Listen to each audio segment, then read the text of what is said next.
pour débattre à quelques-uns et surtout avec vous aussi, j'espère, du thème « Parmi les beaux-arts, l'architecture est-elle une branche de la cuisine ?» Alors, ce titre est un peu elliptique, un peu abstrait peut-être. Il est une référence au mot d'Antonin Carême, le grand cuisinier du début du XIXe siècle, dont on dit souvent qu'il est l'inventeur d'une formule selon laquelle l'architecture serait une branche méconnue de la pâtisserie. Alors, bon, c'est un trait d'humour qu'il ne faut pas prendre tout à fait au mot, et j'ai été vérifier la source et la citation exacte de Carême. C'est pas tout à fait ça, mais il a écrit très exactement « Les beaux-arts sont au nombre de 5, à savoir la peinture, la sculpture, la poésie, la musique, l'architecture, laquelle a pour branche principale la pâtisserie ». C'est donc une formulation un peu inverse et qui donne tout son sens à son grand travail publié sous le nom du pâtissier pittoresque, puisque Carême, on le sait déjà lorsqu'il était enfant, enfin encore jeune et apprenti, puisque son père l'avait mis à la porte à l'âge de 10 ans, il allait à la bibliothèque royale copier des planches d'architecture, passionné autant par l'apprentissage de son futur métier que par cet art royal qu'il adorait et qui inspira tout au long de sa vie des formes, des volumes, des pâtisseries, mais pas seulement, de la cascade égyptienne à la maison vénitienne, qui sont des sortes de pièces montées extraordinaires dont on n'imagine pas tout à fait même les formes, et qui, à la fin de sa vie, dans une correspondance avec le tsar, enverra des projets de petits édicules, de petits bâtiments, de petites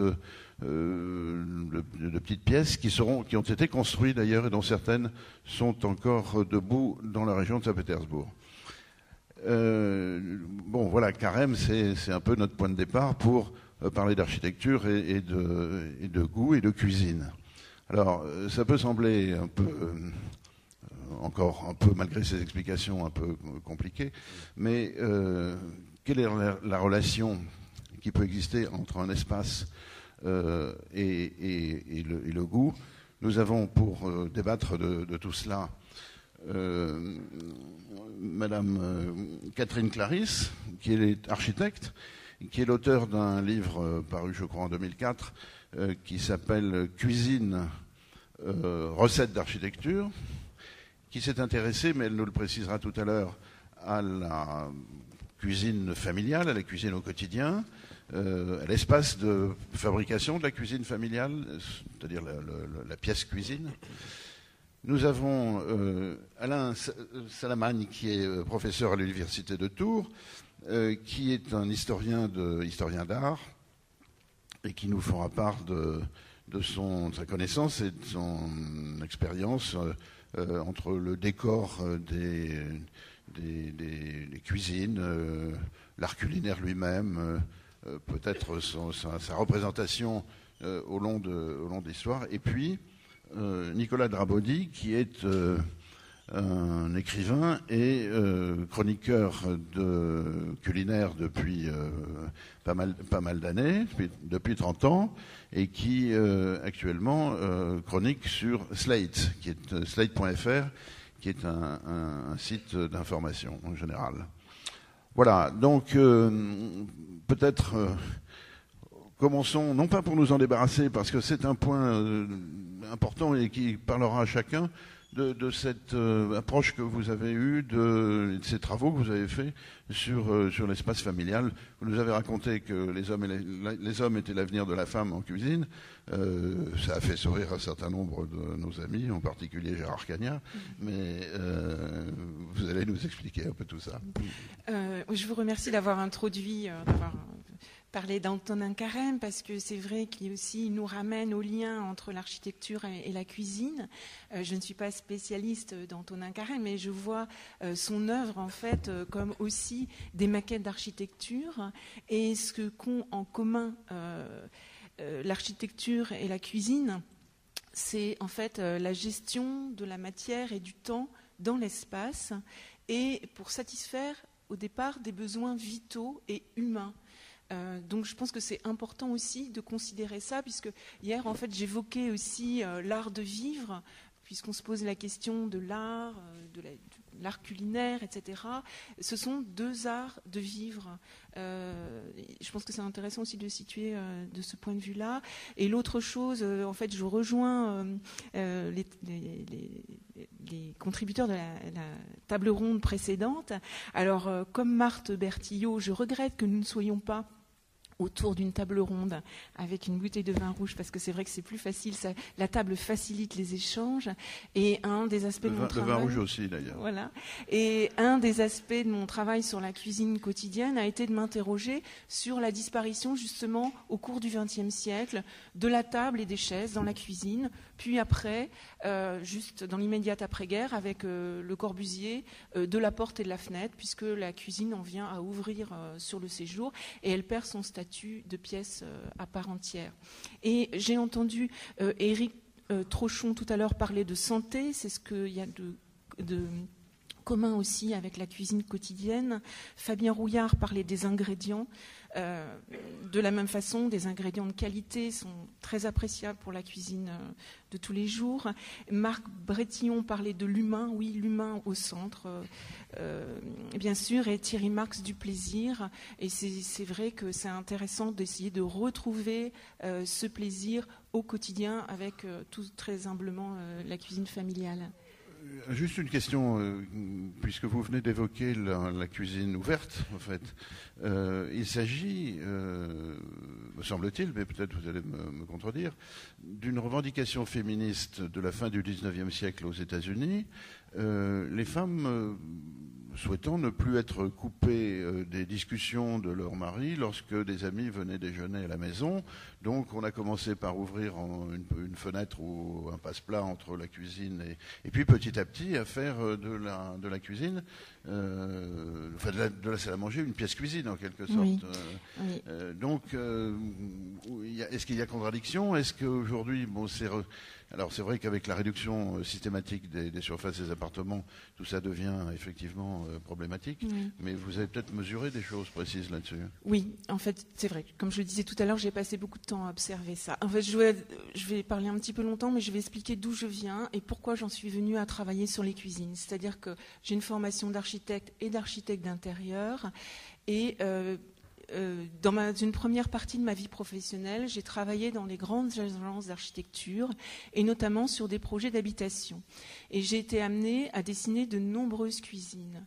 Et quelques années après, il m'est arrivé quelque chose d'intéressant pour un architecte, une architecte, c'est que je me suis trouvée enfermée dans une cuisine que j'avais moi-même dessinée avec mes jeunes enfants. C'est la punition de l'architecte, alors. Voilà. Et j'ai compris que c'était en fait pas le lieu le plus agréable de l'habitation et que je ne l'avais pas pensé pour y vivre. Dans le même temps, je reprenais des études et dans le cadre d'un travail universitaire, je souhaitais travailler sur la place des femmes dans l'architecture, parce qu'il me semblait qu'il y avait un léger problème.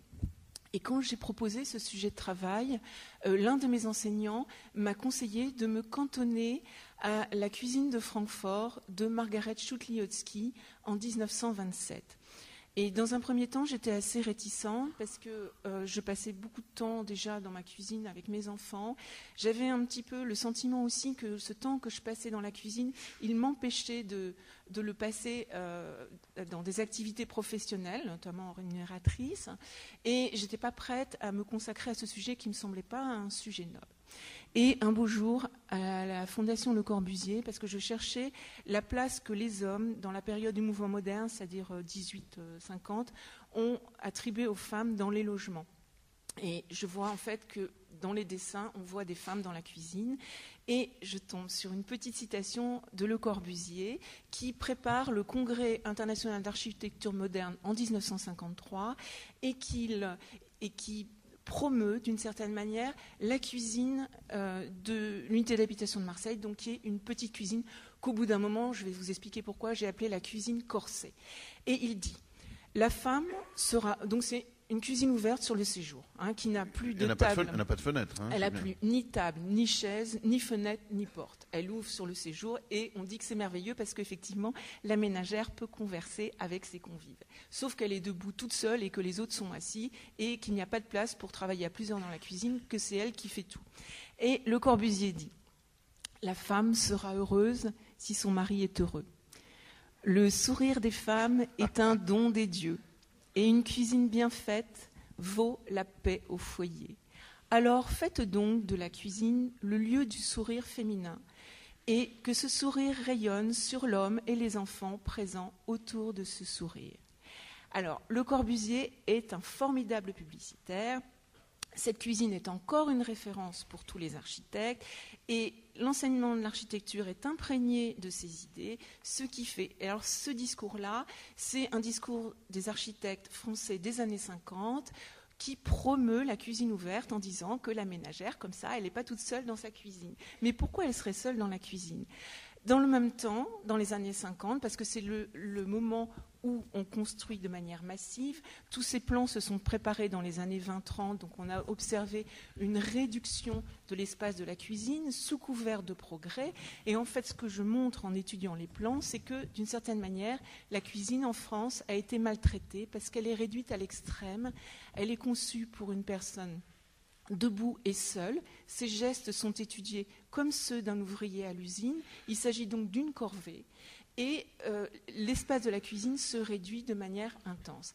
Par exemple, en Suède, dans la même période, dans les années 50, les architectes suédois considèrent la chose tout à fait autrement et considèrent qu'il faut garder une table dans la cuisine pour les repas quotidiens parce que ça simplifie la prise des repas et ça permet de partager les tâches domestiques. Et avoir une table dans sa cuisine... Est-ce que je peux vous poser une question pour animer un peu le débat ? Est-ce que vous pensez que, table ou pas, il y a une influence sur le bœuf bourguignon, par exemple. Autrement dit, est-ce que entre l'espace culinaire et la réalisation de la cuisine, ou la conception, ou les références, peu importe, ou les plats eux-mêmes qui sortent de ces cuisines, il y a un lien de contrainte, un lien du corset dont vous parlez? Ou bien est-ce que c'est plus difficile à mesurer ? Alors bon, je l'appelle la cuisine corset parce que finalement la femme est libérée du corset, mais dans la cuisine, l'espace se resserre autour de son corps, elle est debout toute seule, elle pivote sur elle-même pour accomplir les tâches domestiques. Voilà. Et par contre, par rapport au bœuf bourguignon, donc ce travail m'a amené à rencontrer des cuisiniers. D'ailleurs, le livre est préfacé par Michel Brasse. Et en fait, en interrogeant les cuisiniers, on se rend compte que souvent, ils ont des souvenirs d'enfance dans une cuisine, à regarder, préparer les plats, à peut-être faire leurs devoirs sur un coin de table dans la cuisine. Maintenant, c'est le rêve absolu pour une famille de trouver une cuisine avec une table pour que les enfants, simplement, ils fassent leurs devoirs. Mais ça devient très, très rare. Donc, je pense qu'il y a aussi une familiarité pour les enfants avec ces gestes quotidiens qui peut leur donner envie ou non de poursuivre plus tard et de réinterpréter ces recettes. Alors on reviendra sur la cuisine familiale, mais on va élargir peut-être le propos avec un regard historique un peu sur la cuisine. Alors non plus la cuisine privée ou les cuisines campagnardes, mais les cuisines un peu plus aristocratiques, voire royale ou impériale, puisque vous avez, monsieur, étudié la question. Racontez-nous peut-être ce qui, jusqu'au siècle classique, jusqu'au XVIIIe, n'existe pas, y compris dans ces grandes demeures, la salle à manger, tout simplement. Donc on a d'un côté une cuisine restreinte, etc., mais jusqu'au XVIIIe, il n'y a pas de salle à manger. On dresse le couvert, c'est-à-dire on met des tréteaux, une table, et puis on installe à la demande les espaces à manger.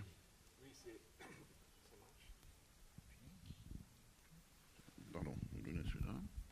Oui, c'est un processus qui procède d'une évolution très, très, très longue dans le temps et qui ne peut pas être simplement regardé dans le cadre d'une typologie qui serait réduite à un siècle. Non, il y a toute une évolution de cette architecture qu'on pourrait qualifier d'architecture gourmande, le monde des cuisines et des relations que ces cuisines, qui sont les lieux de fabrication de la nourriture, fabrication des plats, les rapports, les parcours qui peuvent exister entre ces lieux où la nourriture se prépare et les lieux de la desserte de ces plats. Alors, c'est vrai que les cuisines sont assez mal connues, finalement, et ce n'est que depuis peu de temps que des historiens d'art se sont intéressés à la chose. En Italie, qui pourtant est tout à fait renommée pour la qualité de ses architectures, nos collègues italiens ne sont pas véritablement intéressés à ce monde des cuisines un peu étrange. Ce sont les dessous des grandes maisons, des grandes demeures, et c'est vrai qu'on connaît mieux les cuisines à travers l'exemple des demeures aristocratiques, parce que là, il y a une ambition du projet architectural, et puis il y a des traces plus conséquentes qui nous ont été laissées, tandis que dans la demeure bourgeoise, cet espace secondaire a souvent été réaménagé. Alors, le problème essentiel qui va se poser, je crois, du XIIe au XIXe, et même au XXe siècle, c'est celui de l'idée qu'on se fait des cuisines. Une idée qui est négative, qui reste très longtemps, et peut-être, me semble-t-il, oui, jusqu'au début du XXe siècle, une idée qui est loin d'être positive. Tout simplement parce que le monde des cuisines, c'est un monde un peu ambivalent. C'est d'abord une source, nous dit-on, dès le XIIe siècle. On voit cet écrivain Nekham qui vitupère contre la pollution des cuisines, les fumées, les mauvaises fumées qui peuvent perturber l'ordre des repas. Et cette idée de la nuisance occasionnée par les cuisines, on la retrouve exactement similaire au XIXe siècle. Viollet-le-Duc se fait encore l'écho de ces fumées nauséabondes, et cela va même au-delà. Nous avons l'idée, avec la montée des notions de l'hygiénisme dès le XVIIIe siècle, on a l'idée que la cuisine peut être une sorte de chancre à l'intérieur de la maison, un lieu où les bacilles peuvent proliférer, où la poussière des foyers, où les garde-manger et la nourriture qui se décomposent sont de véritables foyers possibles d'infections qui auraient pu gangréner. D'abord, évidemment, nous sommes au XIXe siècle, on a des écrits assez fabuleux en la matière, qui auraient pu d'abord gangréner la domesticité, et celle-ci, à son tour, aurait contaminé les maîtres de maison. Donc, une sorte de bas-fond, finalement, de la maison, qu'on retrouve encore dans la conception même de l'immeuble haussmannien. L'immeuble haussmannien, il y a finalement, me semble-t-il, deux côtés, la façade rutilante avec ses sculptures, ses dorures, ses portes cochères, ses balcons ouvragés, et derrière, à l'opposé, ouvert à peine vers la cour sombre, vers la courette, lieu d'humidité où la lumière ne pénètre pas. C'est le monde de la cuisine et de la domesticité. Il y a les témoignages de très nombreux écrivains, je pense entre autres à Zola dans Paubouillet, où l'on voit cette domesticité verser les eaux usées dans la courette en même temps qu'elle se déverse en récrimination contre les maîtres de maison. Donc c'est une figuration assez étrange que celle de la cuisine, dans l'ordre de la maison châtelaine ou même de la maison bourgeoise. C'est un lieu d'étrangeté, c'est un lieu dont on se méfie quand même, pour ces raisons. Oui, alors, le propos est ancien, puisqu'il me revient en mémoire que Cicéron rappelait plutôt que cuisinier et coquin étaient la même racine, n'est-ce pas, et la même origine. Autre thème qui va dans le sens de vos propos, ce sont ces petits garçons de cuisine qui suivaient les maîtres queux, qui étaient des petits garçons à toutes mains, qu'on appelait les galopins. Et donc le terme est resté avec un sens tout à fait péjoratif, mais les galopins sont des petits garçons qui servaient à l'origine dans les cuisines. Est-ce que, on va passer au XIXe siècle rapidement, puis on reviendra sur toutes ces questions, l'invention des restaurants crée un espace où la cuisine occupe une fonction essentielle, même si elle est en second sous-sol, cantonnée dans nous avons... dans les fumées. Oui, nous avons un mentor commun, Nicolas Darbrody et moi, qui était le grand cuisinier Jacques Manière, n'est-ce pas, qui cuisinait dans un triangle dans un cagibi. Cagibi de 3,50 m sur 3, divisé en deux. Donc ça devait faire... Très grand cuisinier. 6 mètres carrés. Alors, le restaurant, donc, c'est un lieu où s'exprime, à l'évidence, une forme culinaire. Et est-ce qu'entre le décor du grand restaurant, de quelques grands restaurants, il y a un lien? Est-ce qu'aujourd'hui, entre les décors que certains cuisiniers veulent créer à leur image, grâce à des architectes, je pense à Villemotte, je pense à bien d'autres, est-ce qu'il y a un lien, une relation entre leur cuisine et ces espaces culinaires, ces espaces gourmands? C'est une vraie question. Hein. Bon, moi je vais au restaurant depuis 35 ans et j'ai écrit des livres là-dessus, sur les grands restaurants, sur les 3 étoiles. Le premier grand restaurant de l'histoire française, c'est la Tour d'Argent, hein, 1582. Donc, qui s'appelle Argent à cause du toit qui était des tuiles argentées, hein, c'est ça l'histoire. Hein. Donc là, après, 1830, le Grand Véfour, Lucas Carton, Maxime, plus grand restaurant du monde. En 1900, de 1900 jusqu'à 50, jusqu'aux années 60, jusqu'à Madame Vaudable. C'est Madame Vaudable et Monsieur Vaudable qui vendent Maxime à Pierre Cardin en 1981. À l'époque, le restaurant a encore 3 étoiles et il va perdre, le Michelin va retirer la 3e étoile à Maxime et Madame Vaudable va écrire une lettre incendiaire, historique au patron du guide Michelin pour lui dire, puisque je ne suis plus 3 étoiles, je m'en vais du guide. Donc elle est restée le restaurant est resté avec 2 étoiles.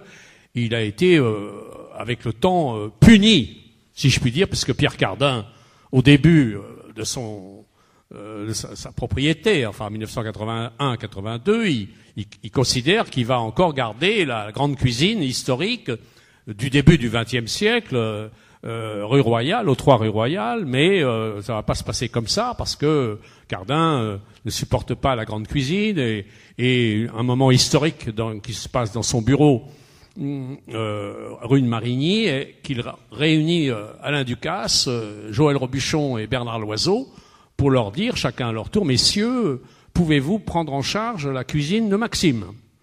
Est-ce que vous pouvez réaliser vous-même, mettre votre nom, trouver des cuisiniers, rénover la cuisine de Maxime selon vos principes? Donc ces 3 des plus grands cuisiniers français, sans aucun doute, n'arrivent pas à se mettre d'accord avec Cardin. Plus exactement, Cardin n'en veut pas. C'est ce qu'on comprend avec le temps, c'est que le début de la fin de Maxime, puisque Maxime n'est même plus ouvert au déjeuner, ce que vous imaginez, moi j'ai connu les déjeuners chez Maxime et Jean-Claude aussi, c'était quelque chose d'hallucinant. Un restaurant, un grand restaurant, c'est sa clientèle. Voilà. Et donc, le restaurant s'est effondré avec le temps, dû à la... il est certain que quand on avait Liane de Pougy, la Belle Otero, etc., c'était une clientèle tout de même un peu spécialisée. Oui, bien sûr, oui. Qui a disparu. Hélas, diront certains, mais... Oui. C'était les grands-ducs. Un autre temps. C'était les grands-ducs et après les grands bourgeois. Hein. L'histoire de la France économique, de la France de la noblesse est passée par Maxime. Il n'y a absolument aucun doute. Monsieur de Contade, inventeur du foie gras, oui. Était un des grands clients de Maxime.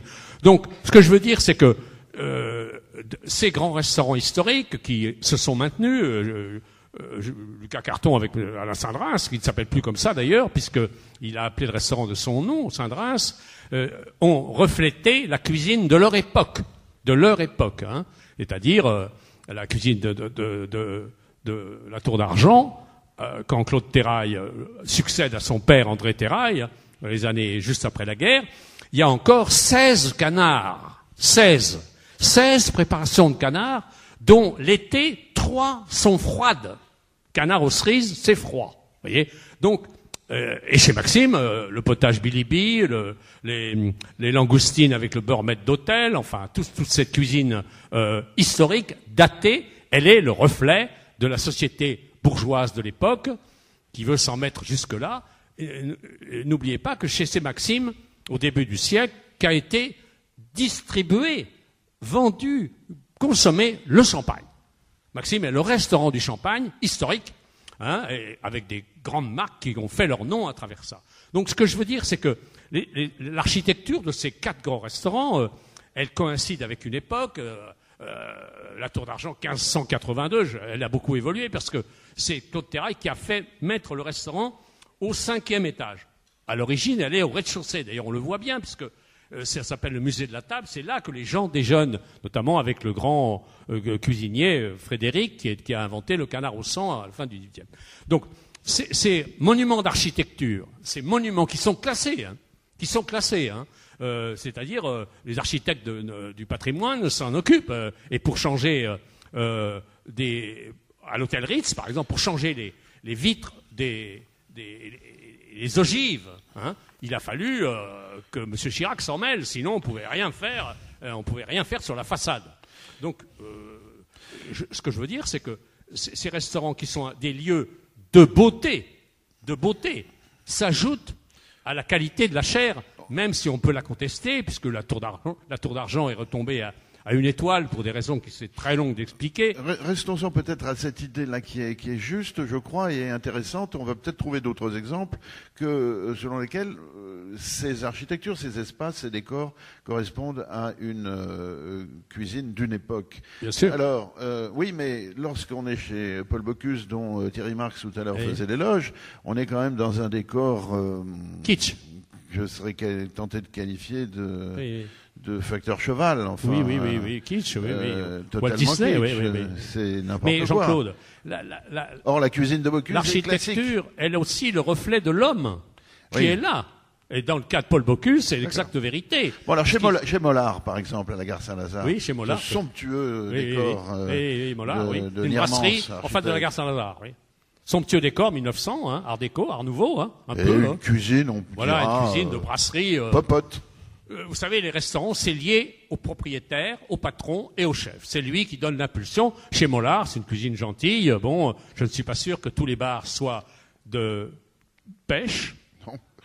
Enfin, de sauvage, disons. Sauvage, oui, plutôt. Et le homard de Bretagne, à mon avis, non. Vous voyez, bon. Donc, il faut bien comprendre que dans les lieux de beauté, il n'y a pas forcément un cuisinier adapté. Si vous voulez, la Tour d'Argent était le plus grand restaurant français avec Maxime dans les années juste avant la guerre et un peu après la guerre. Ces restaurants ont changé et il y a une évolution. La grande évolution, par exemple, je dirais, est venue avec Guy Savoie. Guy Savoie, très très grand cuisinier. Donc il y a un espace modeste rue Troyon, mais le génie de l'homme a été de s'intéresser à la peinture, à la sculpture, et la beauté est sur les murs. Elle n'a aucun rapport avec ce qui est dans l'assiette, mais au moins l'œil est réjoui et on est chez un homme de culture, de savoir, et c'est ça aussi, je pense, la beauté de la cuisine française.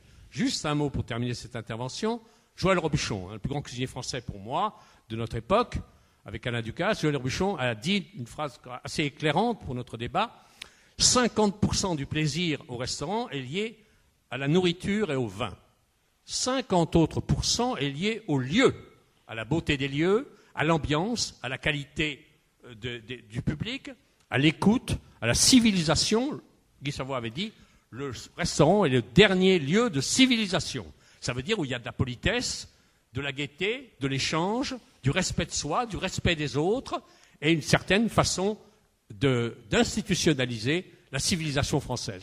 La grande restauration, celle, disons, qui est pour un peu celle du guide Michelin dans les 3 étoiles, elle est le reflet de ce propos de Guy Savoie. Oui, dans les 50%, il y a le service, naturellement. Et il y a aussi, très juste, qui est capital. Voilà. Et juste une dernière chose, quand M. Pozzo di Borgo crée les bistrots romains, qui sont d'infâmes gargotes, dans les années 70, il va à Rome et il voit le restaurant italien, romain, le Greco, je crois. Oui. Il y a un décor absolument magnifique. Et il dit, on va faire une chaîne de restaurants, ça s'appelle donc les bistrots romains, dans un très beau décor avec des dorures, du velours, des tableaux. Et dedans, il y a de la pitance d'enfer. Voilà. Avant de revenir un instant aux préoccupations domestiques et familiales, cette évocation des bistros romains et du Gréco de Rome me fait penser que, si ma mémoire est bonne, le premier décor de restaurant que l'on trouve dans l'histoire du décor des restaurants, c'est d'après me semble-t-il, un document de Piranèse qui représente un décor égyptien à Rome, qui est le café anglais, qui avait un décor égyptien de Piranèse, non, c'est ça. C'est le seul décor qu'il ait réalisé lui-même, me semble-t-il. Oui, donc Piranèse a de fait représenté ces décors, mais c'est vrai que d'une manière générale, on est peu renseigné sur le décor de ces lieux, de ces espaces. On a certes des descriptions, des inventaires qui sont tout à fait précieux, qui nous permettent d'imaginer ce que pouvait être pour les périodes les plus anciennes le décor, parce que c'est vrai qu'à partir de la Renaissance, on va réimaginer ce que pouvait être celui de l'Antiquité, mais c'est vrai qu'à partir du XVIe siècle, à partir surtout du développement du support que va être la gravure, on a, donc dès la fin du XVIe siècle, chez Scarpi ou d'autres, les premières représentations. Enfin, on a quelques gravures antérieures du monde allemand, du monde germanique, mais elles sont plus rares. C'est surtout vraiment à partir du XVIe siècle, de la diffusion de la gravure, que nous aurons des représentations proches de la réalité des intérieurs. Et en même temps, incontestablement, ceci atteste d'une certaine dignité accordée à l'image et à la représentation de la cuisine. Donc ce sont deux vecteurs qui vont jouer quant à diffuser l'image de l'architecture. Et nous avons effectivement des architectes comme Philibert Delorme qui vont représenter des cuisines qu'ils ont vues en Italie. Et donc l'image même de la cuisine comme un type d'architecture qui mérite peut-être une attention particulière de l'architecte, c'est quelque chose qui assurément va bénéficier d'une diffusion plus large à partir du XVIe. Alors, à Versailles, dont les cuisines ont été détruites, hein, il ne reste plus rien, il y avait dans l'office de bouche du roi 1500 personnes qui travaillaient. Parce que donc c'était des bâtiments considérables. Ce n'était pas du tout les petites quelques espaces secondaires. C'était quelque chose de tout à fait étonnant.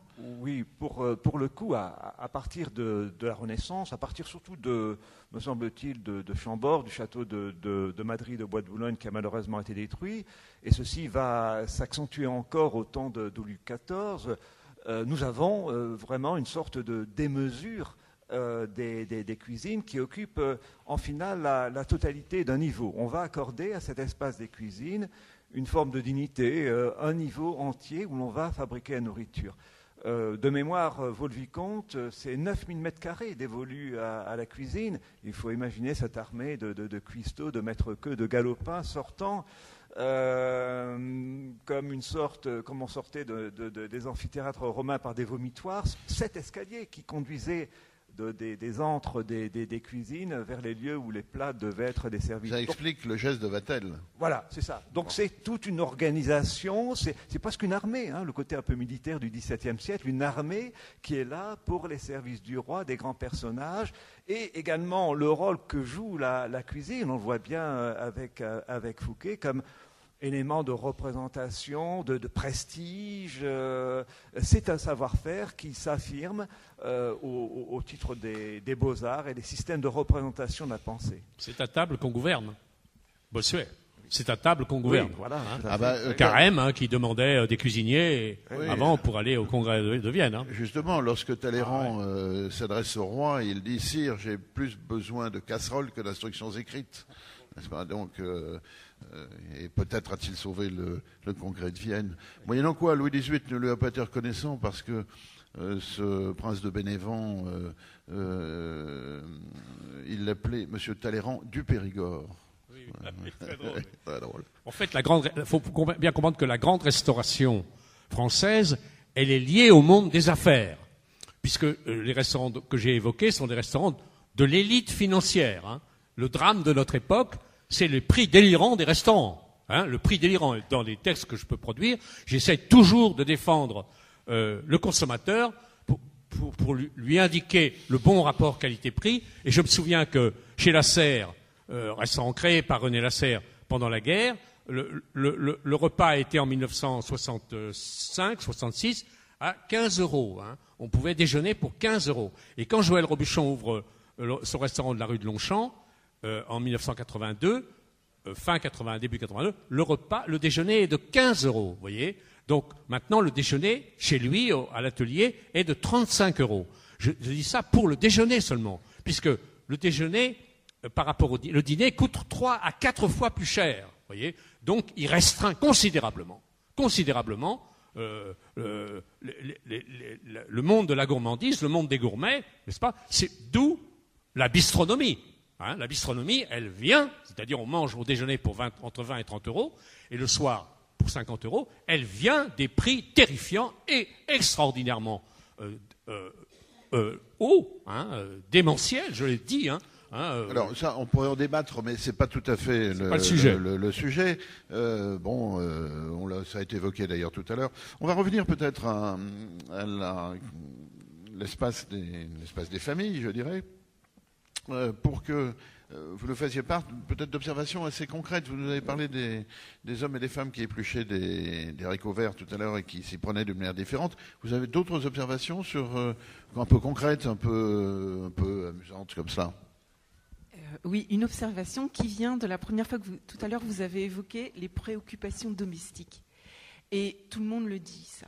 Mais inconsciemment, quand on entend préoccupation et domestique, et c'est oui, mais c'était avant de passer à la cuisine plus noble, on sent quelque chose de plutôt négatif. Et c'est vrai que la cuisine quotidienne, elle a aussi cette connotation. On en a fait un peu un espace de corvée.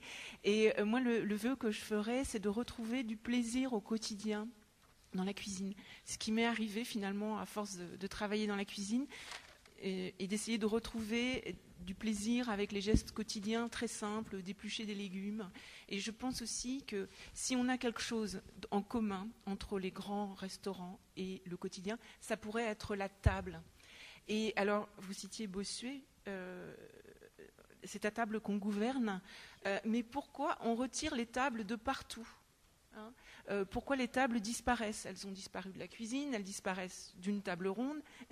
Donc est-ce que le patrimoine, ça ne serait pas justement de protéger cette table, de protéger l'espace autour de la table, comme ça a été fait en Suède dans les années 50 ? Les cuisines suédoises actuellement ont toute une table. Ça ne veut pas dire que la cuisine soit meilleure, mais ça permet au moins d'y passer du bon temps. Et je pense aussi aux citoyens de demain, aux enfants qui sont actuellement dans les cuisines. Et je pense que c'est important, cette initiation, de même que les grands cuisiniers souvent ont eu du plaisir enfant dans la cuisine, de retrouver ce quotidien, le plaisir de la table, de discuter, de goûter, la créativité aussi, parce qu'un repas qu'on confectionne soi-même et qui peut être très simple, il n'est jamais le même du jour au lendemain. On essaye de le transformer, de le modifier, c'est très créatif. Et tout à l'heure, Franz Zenasi parlait des expériences et de la pensée divergente et de l'intelligence et de la créativité. Redonner confiance à chacun pour improviser soi-même. Une table dans une cuisine, ça peut être aussi une nappe qu'on met le soir et un chandelier, et ça peut devenir un lieu magique. Alors la table, précisément, on va raccrocher ça aux observations que nous faisaient aussi nos deux autres interlocuteurs, aussi bien Nicolas tout à l'heure. La table. Joël Robuchon, dont tu nous dis qu'il est l'un des plus grands cuisiniers, l'un des deux plus grands cuisiniers français, enfin il y en a bien d'autres de mon point de vue, mais il supprime la table.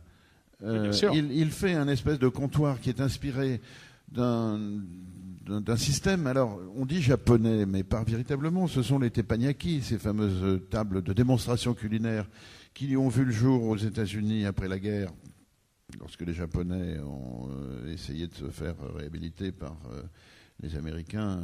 Il n'y avait pas un sérieux contentieux entre eux. Mais cette mode des teppanyaki donc, s'est répandue très vite. Et aujourd'hui, les restaurants comptoirs, les restaurants où l'on est devant les cuisiniers qui... Alors, c'est vrai, ils font le geste de donner à manger, etc. Il y a un espèce de spectacle. c'est quelque chose qui me paraît, moi, une négation de la... de cette espèce de partage et de la nécessité de s'installer autour de la table, précisément. À une époque où l'on glorifie, à travers la reconnaissance de l'UNESCO, le repas gastronomique des Français, il n'y a pas de repas gastronomique des Français s'il n'y a pas de convivialité, si on n'est pas autour de la table. Alors là, on est aligné en randonnion, on parle à ses deux voisins. Si on parle plus loin, on parle fort, donc on est dans une stratégie de non-convivialité. Est-ce que ça suffit à expliquer les raisons pour lesquelles Joël Robuchon, au début, n'était pas très favorable à cette reconnaissance par l'UNESCO du repas gastronomique des Français? Je n'en sais rien. Mais en tout cas, moi, j'y vois là comme une espèce plutôt de clôture d'un esprit des Lumières appliqué à la table que comme un véritable progrès. Je n'aime pas m'installer devant un comptoir, sauf dans des circonstances particulières. Je pense que c'est une réflexion extrêmement pertinente. Quand on est les uns à côté des autres, comme ça, éventuellement, le dialogue va s'instaurer entre le serveur qui apporte votre plat, éventuellement le sommelier, plus souvent avec le sommelier, mais évidemment la table, comme organisation du repas, pour 4 couverts, 6 couverts, 8 couverts, n'existe plus dans ce type, sauf que à l'atelier des Champs-Élysées, il y a une vraie salle à manger, avec une vraie salle à manger avec des tables et des sièges, et ce qu'il n'y a pas à l'autre atelier de la rue de Montalembert. Donc c'est aussi le fait que Joël Robuchon est tellement japonisé, heureusement il ne l'est pas dans sa cuisine, ou très très peu, c'est que là on est sur le basique, on nourrit les gens 20 minutes, 50 minutes, 1 heure, on nourrit les gens à toute vitesse, on s'adapte, et la preuve, Jean-Claude, c'est que aux Champs-Élysées, il fait 200 couverts. Voilà. Dans un vrai restaurant gastronomique, on ne fait pas ça. Alors ça, moi je veux bien effectivement qu'on fasse 200 couverts dans un restaurant 2 étoiles, mais ce n'est pas l'esprit tout à fait ni du Michelin, ni des traditions gastronomiques. Bon, son comptable est peut-être content, mais c'est pas tout à fait notre problème. En fait, on comprend qu'il s'agit de réduire les coûts. Mais je vais rebondir sur la question de la table pour faire un plaidoyer en faveur de la table. Mais la table a 70 cm pour la cuisine, pour les repas au quotidien. Parce que cette table mobile, elle unifie, comme vous le disiez si bien, les contacts, elle unifie les regards, tout le monde est à la même hauteur, les enfants peuvent être sur une chaise sans danger, une chaise de bébé, et c'est tout à fait différent du comptoir haut, où il s'instaure dans une famille une sorte de rapport de domination entre les parents qui sont debout, les enfants qui sont plutôt par terre, et donc on perd ce contact si précieux, vu le temps qu'on passe ensemble dans la cuisine. Oui, alors c'est tabouret haut, je ne citerai qu'un mot, les handicapés.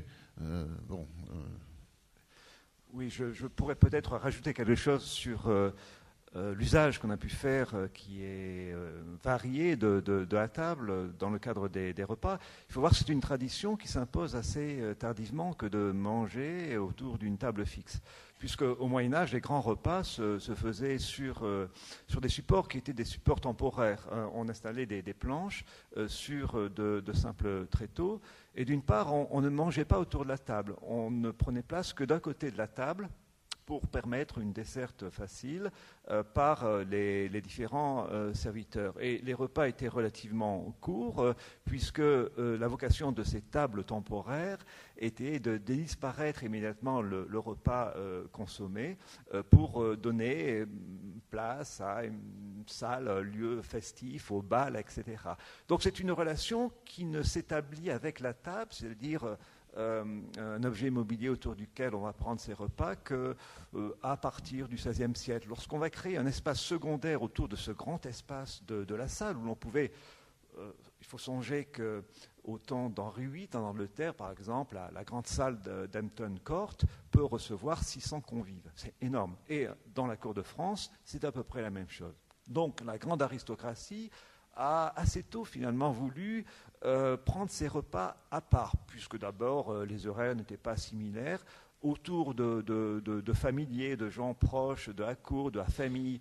Et petit à petit, dès la fin du XVe siècle, on va inventer ce qu'on appelle la salette, qui deviendra la véritable salle à manger au XVIIe siècle. Un lieu où l'on consomme de manière privative les repas, et loin des gens du commun, des serviteurs, de la foule, etc.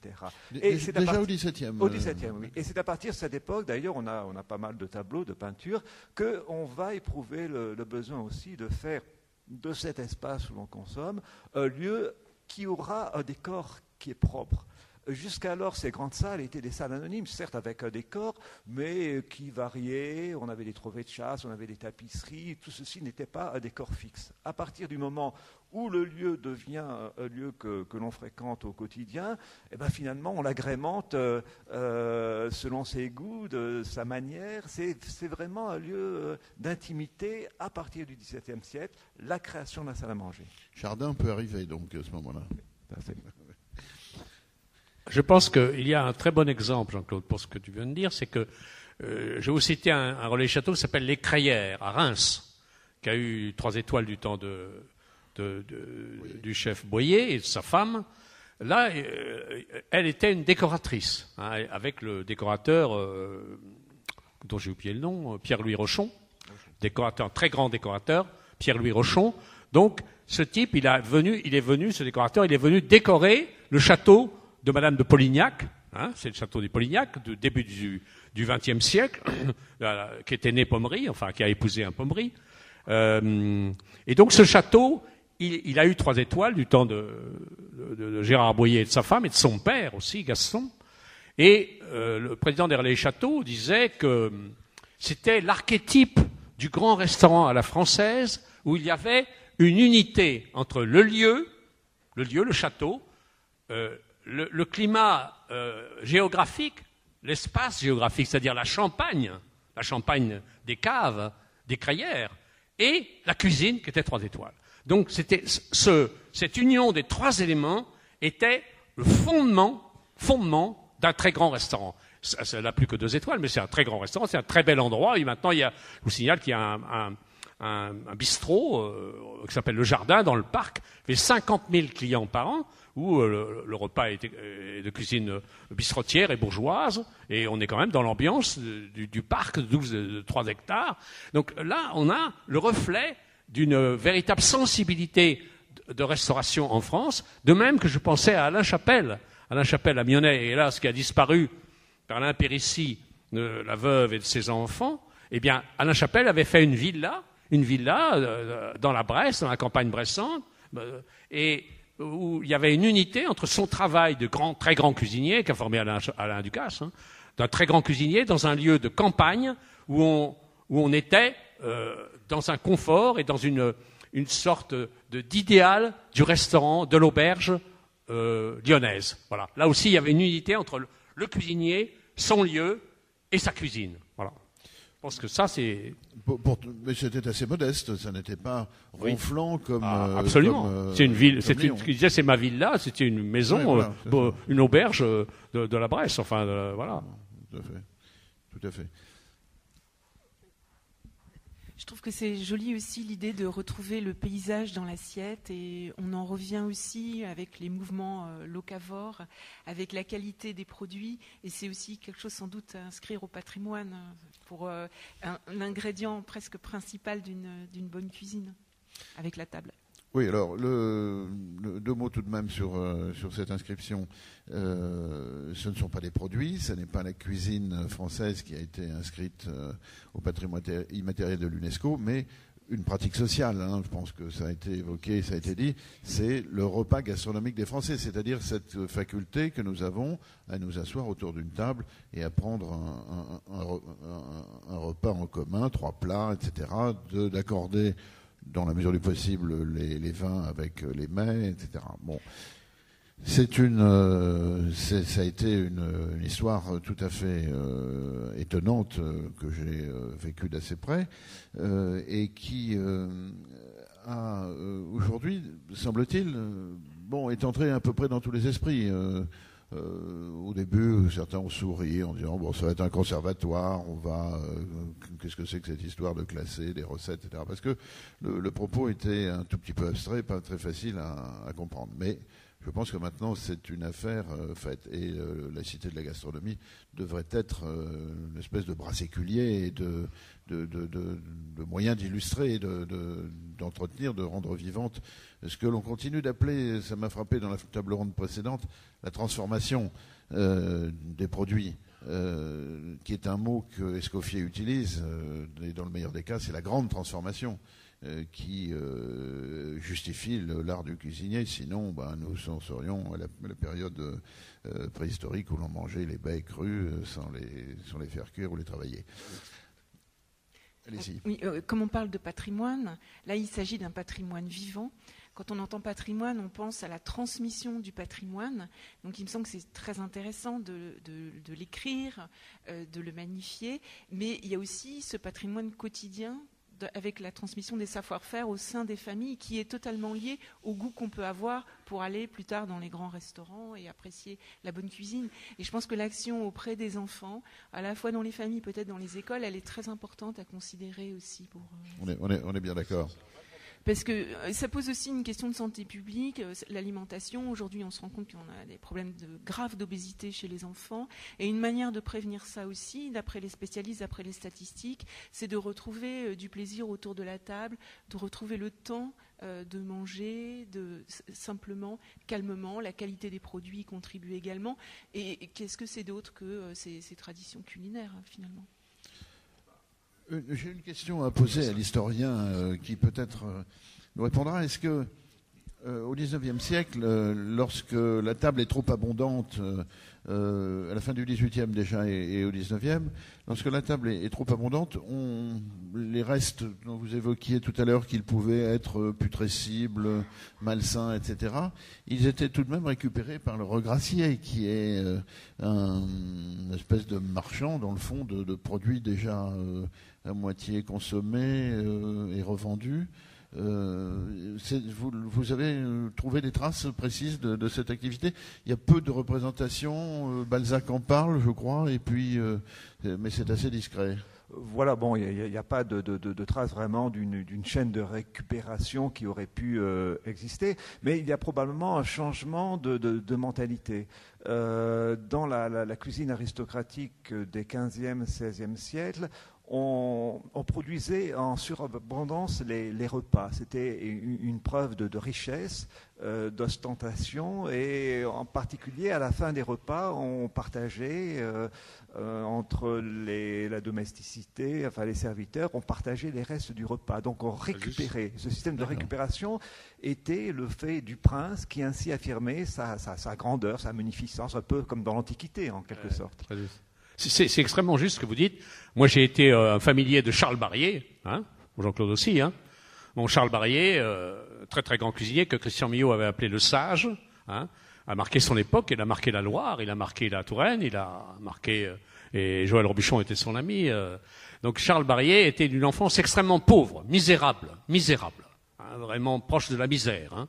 Et je me souviens qu'il racontait que quand il a 18 ans, il va faire la cuisine comme commis, comme marmiton, chez Madame Stern, chez des gens très très riches qui employaient des cuisiniers de maison bourgeoise, c'est-à-dire des cuisiniers particuliers. Qui fait le cuisinier de maison bourgeoise, il fait la cuisine comme le veut la maîtresse de maison ou le maître de maison, et lequel ou laquelle lit tous les jours ou toutes les semaines les menus. Et Charles Barrier donc a cuisiné chez des gens, Monsieur de Dreux-Brézé, chez des aristocrates français qui avaient des moyens d'employer des chefs, et surtout qui recevaient. Et il racontait qu'à l'âge de 20 ans, il mangeait comme un roi. C'est-à-dire quand il faisait des pâtés de faisan, des bécasses avec la rôtie, des soufflets de homard, même s'il y avait 12 couverts, la moitié des gens n'en mangeaient pas. Et il me dit, je me suis nourri toute ma vie de foie gras, de homard, de soufflets de truffes. C'était absolument... Et c'est là qu'il a fait son expérience, vous voyez. C'est le cas souvent de très grands cuisiniers qui ont été employés, dans des restaurants, c'est pas le cas, parce que les restaurants, on mange pas très bien, Faudrait faire une très bonne enquête. Là, il y a une enquête à faire. Que mangent les marmitons et le personnel dans les restaurants? Très bonne question, très bonne enquête. Mais Charles Barrier avait appris le goût.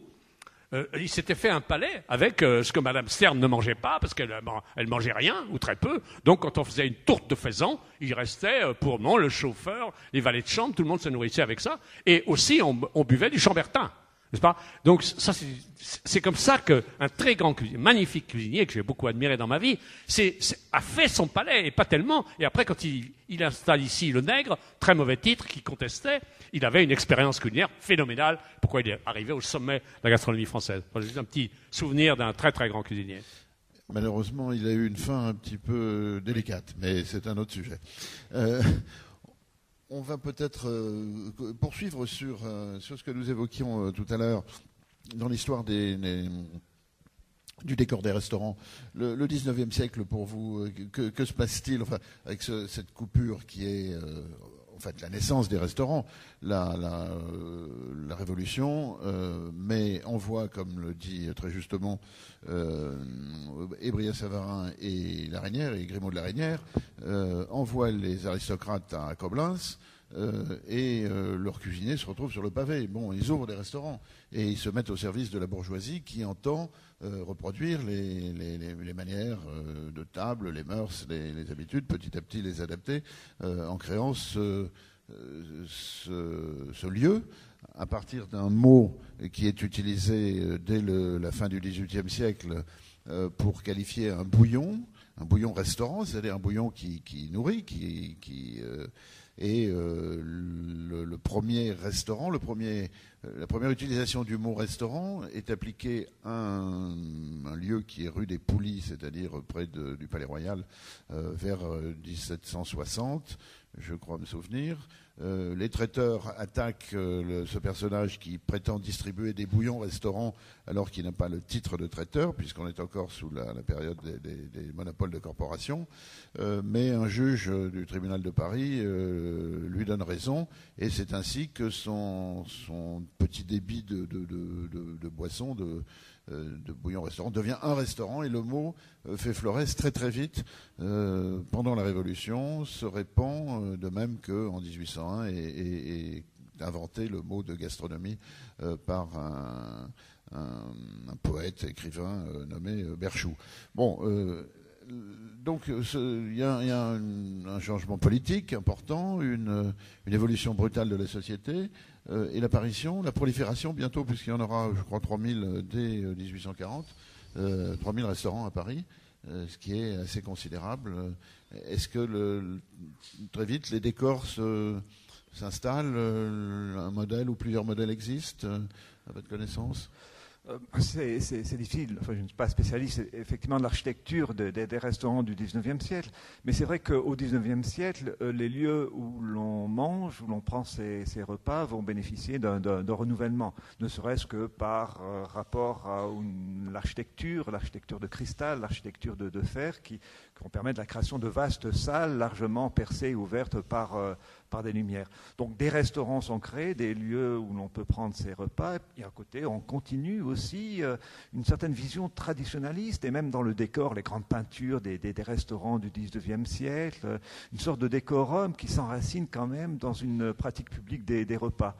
Et il suffit d'ailleurs de regarder là aussi quelques témoignages, comme je pense à Marcel Proust, lorsque l'auteur rend visite à son ami Saint-Loup dans son hôtel particulier à Paris. Il traverse la cour de cet hôtel, il voit de part et d'autre le rougeoiement des foyers et des cuisines. Il ne s'y arrête pas, il gagne la grande salle où on prend ses repas. Il décrit justement ce caractère d'ancienneté de la salle avec ces tableaux qui lui font penser à des peintures flamandes, l'amoncellement des victuailles, des faisans, des gibiers sur des dressoirs avec la vaisselle. C'est un décor qui est tout à fait digne d'être figuré au XVe siècle ou au XVIe siècle. Donc il y a une sorte de valorisation de la prise de ces repas par un décor qui anoblit justement ces moments. Bon, dans un milieu bourgeois, dans un milieu aristocratique, et on retrouve même, lorsque Proust a traversé la grande salle, le lieu réservé à quelques convives, c'est la petite salle à manger où le commun n'a pas accès. Donc une sorte de cérémonial qui perdure, me semble-t-il, au XIXe siècle et qui va s'appliquer à la conception de ces grands espaces où l'on mange, soit dans les hôtels particuliers, soit dans les salles des restaurants, ce qui est probablement une des raisons pour laquelle on a fait cette recherche extraordinaire au Troisième Empire du décor, décors souvent fabuleux, de grande qualité, escaliers monumentaux, peintures, etc. Oui, tout à fait. Là, d'un côté, il y a toujours le souvenir des noces de Cana, si l'on veut, c'est-à-dire le grand Véronèse qui marque aussi tout l'inconscient des générations futures, à l'évidence. Et alors, autant de Baudelaire, en revanche, les restaurants, celui en particulier, le restaurant dit Opéra, dans l'ensemble de l'hôtel qui est à côté de l'Opéra de Paris, il est ouvert sur la rue. Il y a des grandes vitrines, les yeux des pauvres de Baudelaire qui regardent l'aquarium du grand restaurant avec des yeux d'envie, n'est-ce pas, et il est ouvert sur la rue, alors qu'aujourd'hui, le restaurant a plutôt tendance à masquer l'opulence et la richesse. Enfin, aujourd'hui, ou du moins depuis. Donc, il y a eu aussi là des périodes et des moments tout à fait étonnants.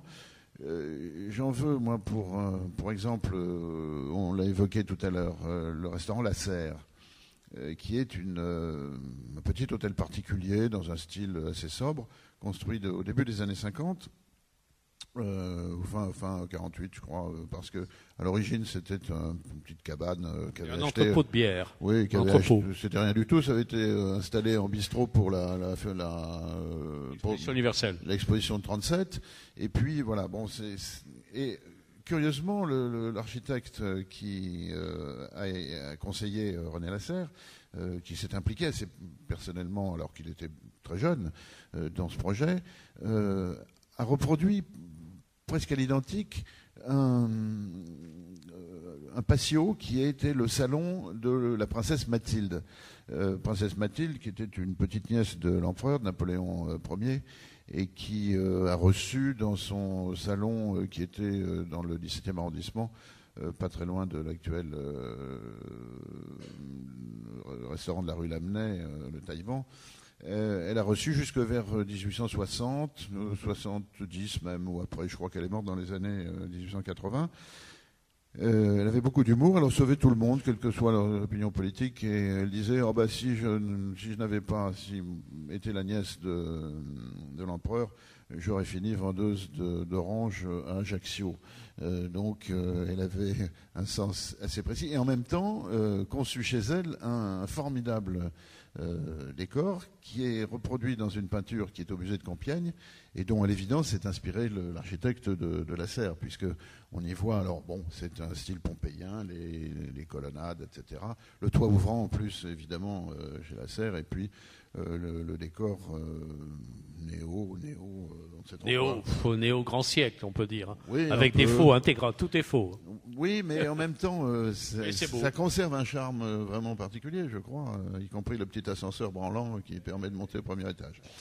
C'est une histoire formidable, du point quoi qu'un architecte. L'histoire de René Lasserre est absolument extraordinaire. Oui, tout à fait.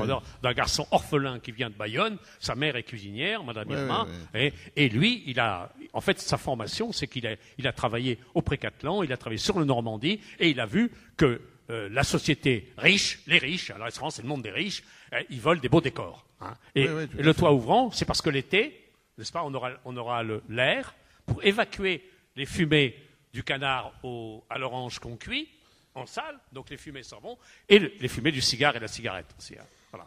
C'est une histoire formidable, René Lasserre. Formidable. Tout à fait. On vient de fêter ses 70 ans la semaine dernière. Dire du restaurant.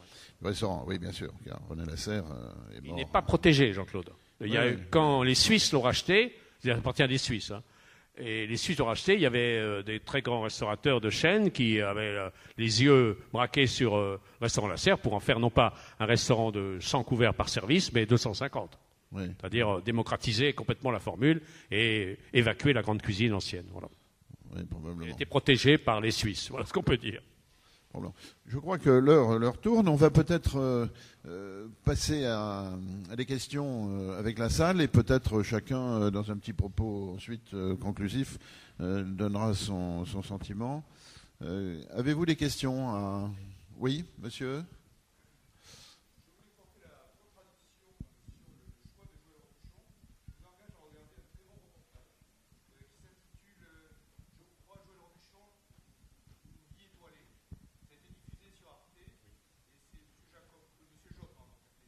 Oui, ça ne m'étonne pas. Oui. Et donc Joël Robuchon dit nettement que son influence de comptoir est espagnole, et absolument pas japonaise.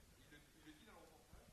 Ce qui est très étonnant dans son reportage, c'est qu'il dit qu'il s'est trompé de cuisine toute sa vie et qu'il revient sur une cuisine extrêmement naturelle et qu'il apprécie ce comptoir parce que ça lui permet d'avoir un lien étroit entre le créateur et puis le consommateur. Donc, il ne se met pas à la place du client qui va passer un moment ensemble avec ses amis, etc. Mais c'est plutôt le lien cuisinier-client. Et c'est ça qu'il défend. Alors après, on peut critiquer son point de vue, mais je trouve que c'est très bien expliqué et on peut voir ce reportage sur YouTube parce qu'il a été mis en ligne par un pirate. Voilà.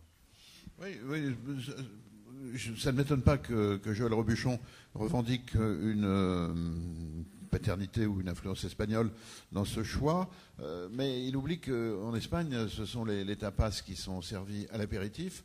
Il y a 2 ou 3 rangs de personnes qui sont debout, qui échangent, qui parlent, etc. Là, il y a une vraie convivialité. Mais lorsqu'on est assis les uns à côté des autres, en général obligatoirement perchés sur des tabourets hauts, moi, je pense que c'est une limite à la convivialité. On ne pourrait pas citer forcément Emmanuel Kant ici, encore que son propos est connu et un peu inattendu sous sa plume. Le nombre idéal des repas, des convives autour d'une table pour que le repas soit réussi doit être compris entre le nombre des grâces et celui des muses, c'est-à-dire entre 3 et 9. Alors c'est vrai qu'entre 3 et 9, autour d'une table, on peut parler, mais 9 personnes alignées en rang d'oignon, c'est un peu difficile. Bon, il y a une prise du pouvoir, on le sait, on en a débattu ce matin des cuisiniers avec le système médiatique, la télévision, etc.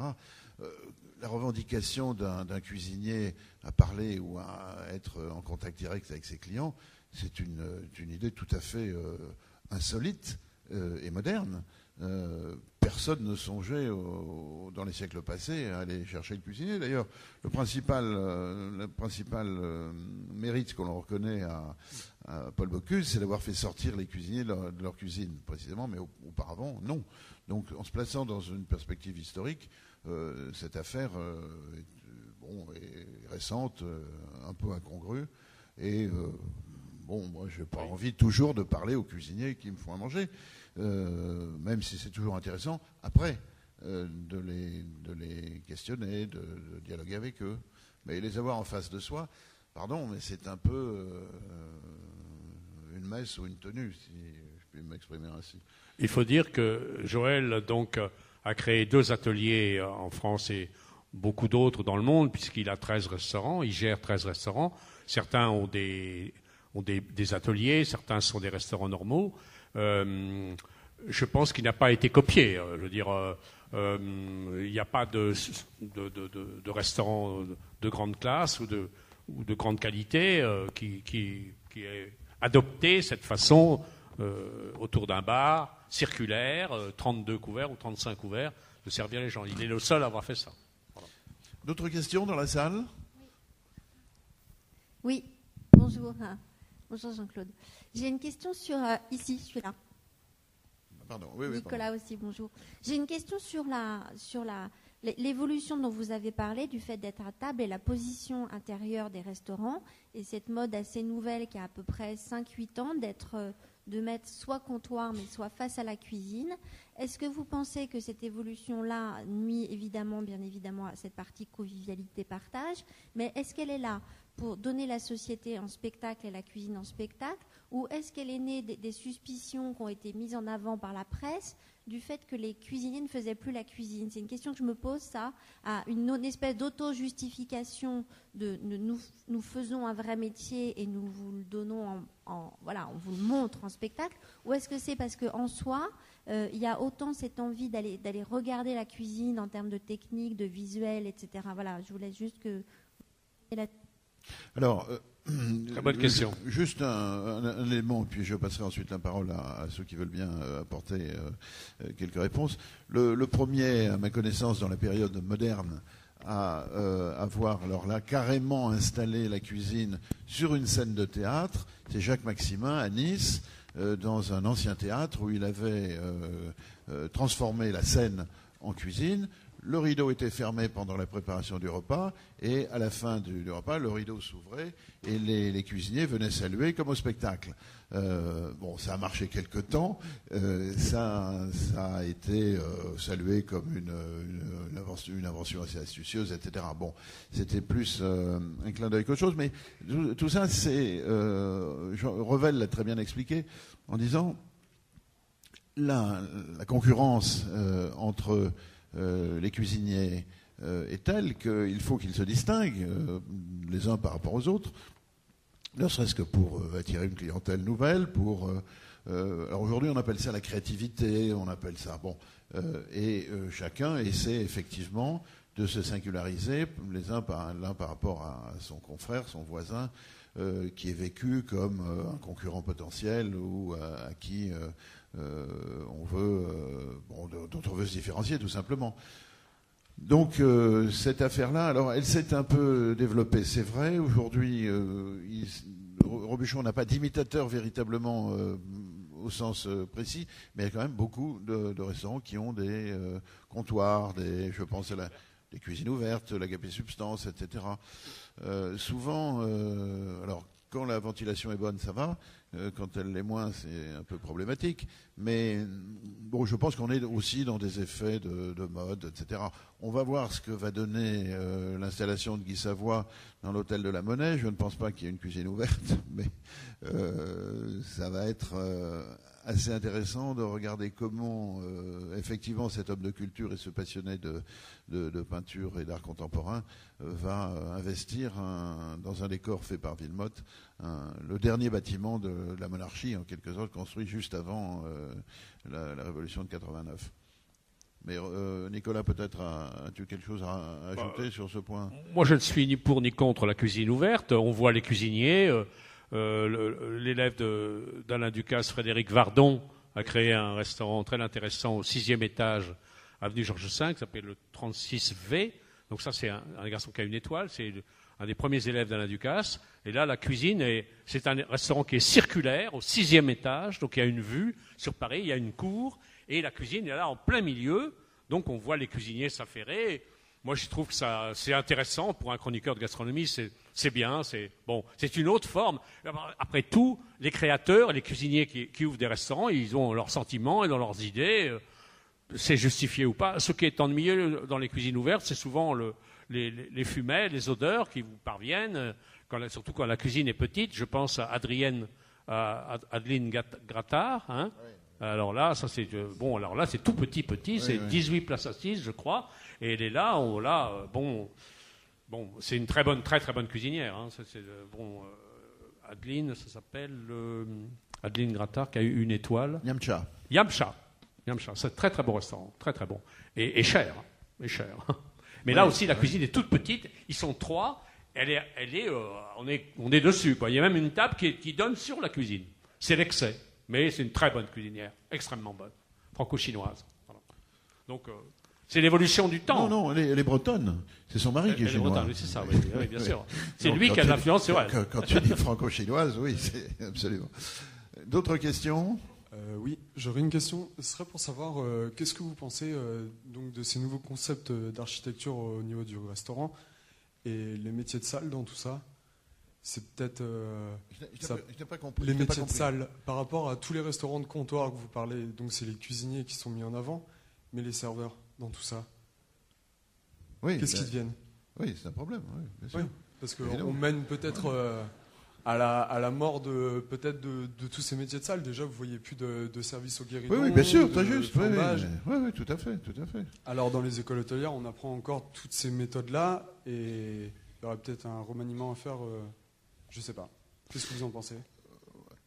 Si vous voulez, vous avez tout à fait raison de souligner ce point de vue qui ne m'avait pas échappé, mais bon, je ne l'ai pas évoqué tout à l'heure, mais on est dans le circuit court, là. C'est le cuisinier pratiquement... Enfin, chez Robuchon, non. Il y a une phase intermédiaire, mais ça tend en effet à réduire le nombre des maîtres d'hôtel ou des chefs de rang, etc. Enfin, ça n'existe même plus en tant que spécificité. C'est certainement destiné là aussi à réduire les frais, les coûts, etc. Et bon, alors, en termes d'emploi, c'est effectivement pas très fameux, mais de plus, pour moi, ça n'est pas ça l'esprit d'un restaurant. Non pas que je sois traditionnaliste, etc., mais un minimum de service, même quand c'est très bon enfant, dans un simple bistrot, il y a un service, il y a une connivence qui s'établit, un regard, un truc, un geste, un truc. Bon, c'est ce qui rend vivant un restaurant. Sinon, si tout est mécanisé, imaginons que, comme dans les restaurants japonais avec les trucs tournants qui distribuent des entrées, des sushis, etc., on devient une espèce d'objet non identifié, mécanique, etc. Et encore une fois, le restaurant, pour moi, c'est la convivialité, c'est l'idée d'un partage autour d'une table. Bon, donc, je n'en sors pas trop, hein, pas par principe, mais un peu par sentiment et par conviction. Ce qui est bien, c'est quand le cuisinier vient apporter les plats. Ça, c'est une grande rareté. Nicolas Castelet, à l'auberge du 15e, oui. Au-dessus, à côté de la prison de la Santé et de l'hôpital l'hôpital Cochin. Donc là, il y a un cuisinier, il s'appelle Nicolas Castelet, qui vient de chez Jean-François Piège, qui apporte le plat, le fait confectionné par les 2 cuisinières qu'il a, et qui vous l'apporte et vous le commente. Et ça existait ailleurs que chez lui. Et donc, il fait ça, déjeuner et dîner, il y a très peu de couverts, c'est un très très bon cuisinier, et il fait notamment des tourtes de Grouze, tourtes de Grouze au foie gras et farce fine, une pure merveille, je le dis, l'auberge du 15e, dans le 13e arrondissement, auberge du 15, c'est ça, le 15e arrondissement, rue de la Santé, Nicolas Castelet, un merveilleux cuisinier, tout seul, avec 2 aides. Voilà. Ça, c'est le genre de cuisinier que des chroniqueurs comme moi et Jean-Claude, nous devons aider, seul. Oui, bien sûr. Et pour faire une tourte de Grouze, aussi bien que celle d'Éric Briffard au Georges V, à mon avis. Oui, alors... Un homme et 2 femmes. Alors, au tout début de son installation, il avait un serveur, mais il a dû, pour des raisons économiques, réduire les frais, et évidemment, il fait maintenant le service lui-même. Enfin bon, c'est un peu contraint forcé, je pense. C'est des endroits pour des vrais gourmets, les vrais gourmets, ils s'intéressent au cuisinier qui lui fait là, et il essaye de le faire vivre pour qu'il progresse. Ça, c'est vraiment l'idéologie du vrai gourmand, qui va dans les endroits pour dépenser son argent à bon escient chez quelqu'un en qui il a confiance et qui va le réjouir. Oui, tu as raison de t'enthousiasmer pour ce garçon qui est effectivement très méritant et très bon cuisinier. D'autres questions ?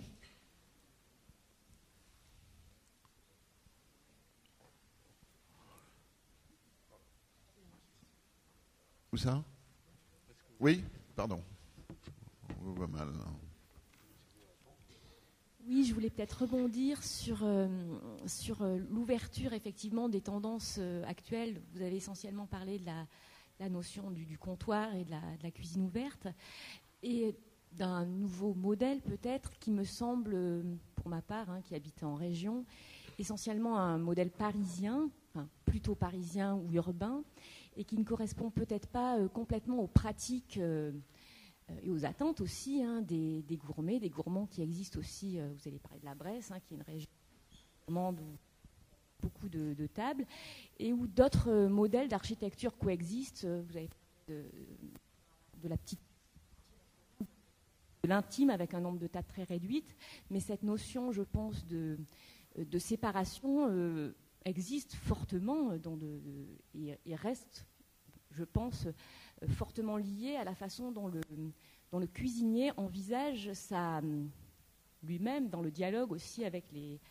architectes, avec les décorateurs d'intérieur, comme un ensemble qui correspond aussi aux attentes d'une clientèle, qui est sa clientèle d'un territoire. Vous voulez dire par exemple, entre ce qui se passe à Paris et ce qui peut se passer dans d'autres régions, notamment ? Je pense qu'on mange quand même beaucoup autour de la table, hein, que ce soit au restaurant ou à la maison, que ça reste quand même des pratiques encore assez présentes. En fait, oui, il y a aussi la question du prix du mètre carré à Paris et en province. En province, on peut se permettre d'avoir plus d'espace et c'est bien agréable. Oui, ça c'est sûrement un point de vue judicieux, oui. Moi je ne note pas dans les 3-4 dernières années la constitution d'un nouveau modèle en quelque sorte.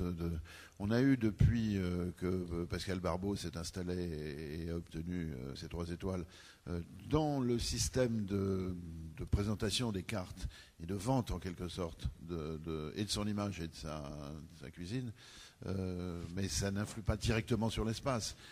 C'est ce qu'on appelle le menu imposé, c'est-à-dire je vous fais ça à la tête du client. Enfin, c'est comme ça que je le traduis, moi. On vide les frigos. Oui, j'espère que ça permet de vider les frigos tous les soirs, mais rien n'est moins sûr. Enfin, chez Barbeau aussi, quand même. Mais de plus en plus aussi, ce système se répand et devient une espèce de gage de modernité qui satisfait des clients qui veulent être surpris, qui vont au restaurant pour le fun, pour entre copains, qui s'attendent à une découverte. On parlait de découverte tout à l'heure à table. Évidemment, l'amateur de tel ou tel plat qui veut aller au restaurant parce qu'il a envie de manger telle ou telle chose ne se satisfera pas de ces formules. Enfin, ça n'a pas une incidence, je dirais, directe sur l'espace, l'organisation, la gestion et le décor des volumes d'un restaurant. Voilà, je crois qu'on arrive un peu à la conclusion de ce débat. Si tu veux peut-être, Nicolas, dire quelques mots, rien à ajouter. J'avais dans mes notes un très très beau restaurant à Paris, avenue Montaigne, qui s'appelle la Maison Blanche. Ah, voilà, d'accord. Ça, c'est un cas formidable. Alors. Donc, en 2 mots, la Maison Blanche a été édifiée sur le théâtre des Champs-Élysées. Vous voyez, l'ancien directeur du théâtre des Champs-Élysées avait une épouse architecte et elle a réussi. Sans permis de construire, je précise. Voilà, ils ont réussi tous deux à faire construire un très beau restaurant, avec une vue magnifique sur les toits de Paris, avec une terrasse. Et un grand restaurant avec beaucoup d'espace, Claude. Il y a 1000 mètres carrés. Et là, j'étais il y a quelques jours, et là, c'est le décor qui prime sur tout, puisque la cuisine est sans grand intérêt. C'est extrêmement triste, d'ailleurs, parce que les 2 frères Pourcel qui sont là n'ont jamais été vraiment capables de trouver un bon cuisinier. C'est quand même inouï quand on a 20 restaurants dans le monde. Oui, mais pour eux, c'est un label, voilà, etc. Voilà, c'est le cas typique d'une architecture assez extraordinaire, une construction au-dessus du théâtre, en verre et acier, avec une vue magnifique, très belle, magnifique sur Paris, et avec une cuisine qui n'a jamais été étoilée d'ailleurs, quand même. Bon, voilà, c'est le cas, l'antithèse des beaux restaurants avec une belle cuisine. Moi, je voulais remercier les organisateurs de ces rencontres de m'avoir invité et de m'avoir invité à dîner hier dans un restaurant à Tours qui est magnifique, qui s'appelle L'Hédoniste, et où on déguste un vin biodynamique, un chinon qui est délicieux. Ah ben voilà, donc ouais. Vous avez les adresses pour la suite de la journée. Merci en tout cas, et merci, M. le professeur.